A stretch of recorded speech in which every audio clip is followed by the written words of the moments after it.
When news first broke this week that Panasonic is ending its in-house TV production, my heart sank. I was like, oh no, I don't really want to write a similar article to the one I wrote back in 2013 when Panasonic ended its plasma TV manufacturing. Nor do I want to make a similar video to when Oppo pulled out from the 4K Blu-ray market. So I quickly and frantically fired an email across to my contacts at Panasonic and asked them 2 questions. 1. Are they outsourcing their TV production to TCL, which is obviously one of the biggest TV manufacturing company in the world? And secondly, whether we will see new Panasonic OLED TVs in 2022.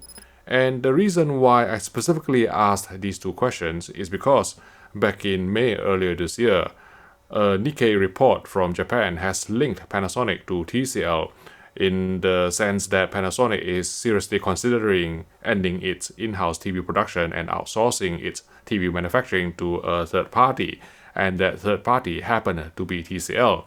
Now, TCL is well known for being one of the biggest TV makers in the world, but they do not make OLED TVs, which is why I was worried for a moment there that, if let's say TCL took over the manufacturing of TVs from Panasonic, then we won't see a Panasonic OLED anymore, because currently TCL, I don't think, has OLED on their books in terms of TV manufacturing. They are doing some R&D in printed OLED, but that is going to be a few years away, maybe in 2025 before it goes online.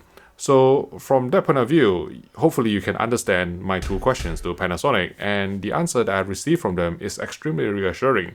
So first of all, they said that they cannot disclose the partner they have actually outsourced the TV manufacturing to because of reasons. But reassuringly, I note in their statement that the partner will still be producing OLED TVs as well. So that is very reassuring, and this leads on to the answer to the second question.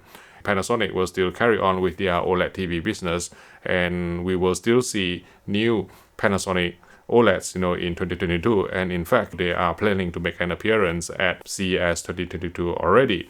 So that is extremely reassuring to me, and I'm very happy. And I think the phrase of the day, as far as Panasonic is concerned, is that, it is business as usual. So it is only the manufacturing of the TVs that have been outsourced to a third party, and the in-house development in terms of the R&D, it will still be performed by Japan and also at their base in Germany. And together they hope to be more competitive in the TV market and maybe even become profitable, because you can understand how cutthroat the TV market is, especially with aggressive pricing from East Asia. So I'm very happy that Panasonic is still in the game. We can still buy Panasonic TVs. And I think, for those of you who are not familiar with Panasonic TVs, especially in the States, because, Panasonic no longer sell televisions in the States. And therefore, Panasonic TVs do not actually get as much coverage from YouTube channels, across the pond. And so it falls to me, your friendly neighborhood YouTuber with a Mancunian accent, to try and tell you why I really rate Panasonic TVs, especially their OLED TVs. So I think, compared with other OLED brands on the market, they have the best out-of-the-box accuracy, not only in terms of color accuracy, but also in terms of the near black gamma tracking. So in 2021, I've mentioned this before, but LG OLEDs tend to crush some shadow detail because they darken their near black gamma to try and hide some of the near black chrominance overshoot issues that have been present on WRGB OLEDs since 2018. And also, Sony OLEDs tend to brighten the near black gamma. Some of you prefer it, because maybe you claim that it is brighter, you don't get as much artifacts, and it is cleaner and less noisy as a result. But, in terms of pure accuracy, I think that, Panasonic OLEDs are the best out of the box, really, in terms of the gamma tracking and in terms of the correct delineation of shadow detail, both in terms of the clarity and also in terms of the luminance. So it is not too bright, it is not too dark, you get just the right amount of shadow detail. And some of you, without having the benefit of looking at a reference monitor may prefer shadow detail to be brighter, but again, I stress that not all shadow detail are meant to be seen, so we always need to refer to a reference monitor to see how much shadow detail exactly needs to be visible. And that is where I think, out of the box especially, Panasonic has an advantage over its rivals in the OLED TV market. And I'm always struck by just how cinematic the image look.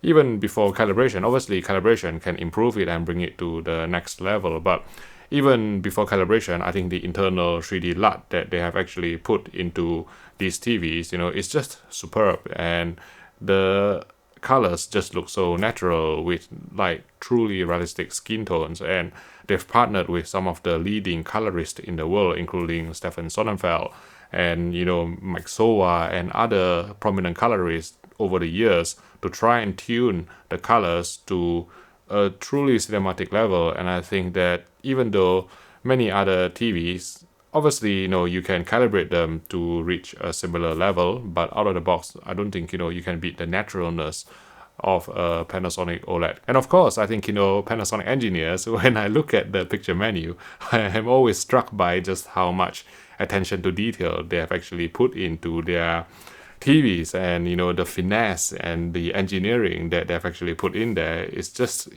mind-blowing to me. I've never seen so many settings before. There are more settings there than in Microsoft Flight Simulator, and that's saying something. And for a video enthusiast, I think the fact that Panasonic is still around producing high quality televisions, especially OLED televisions, it is always very heartwarming to me.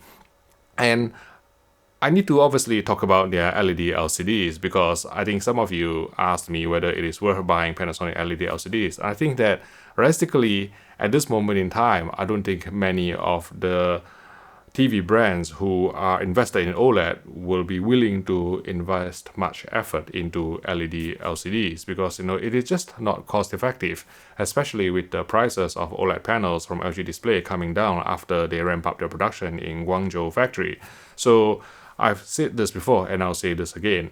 When you try to make an LED LCD that is, competitive in picture quality to OLED, and bear in mind that OLED has superior viewing angles, superior contrast, superior colors in terms of the vibrance because of the self-emissive properties of its, OLED pixels, then I think it is very hard for an LED LCD to compete without substantial number of local dimming zones. And when you increase the number of local dimming zones, the costs just go up. And if you try to put in a quantum dot enhancement film or some sort of quantum dot technology to boost the white color gamut, again, the cost would go up. At the end of the day, you might as well just buy an OLED panel of LG Display and, make more profit that way. And, the more full array local dimming zones that you put in, the thickness will go up, the heat will go up, and the power consumption will go up. And at the end of the day, I think, the OLED solution is just very elegant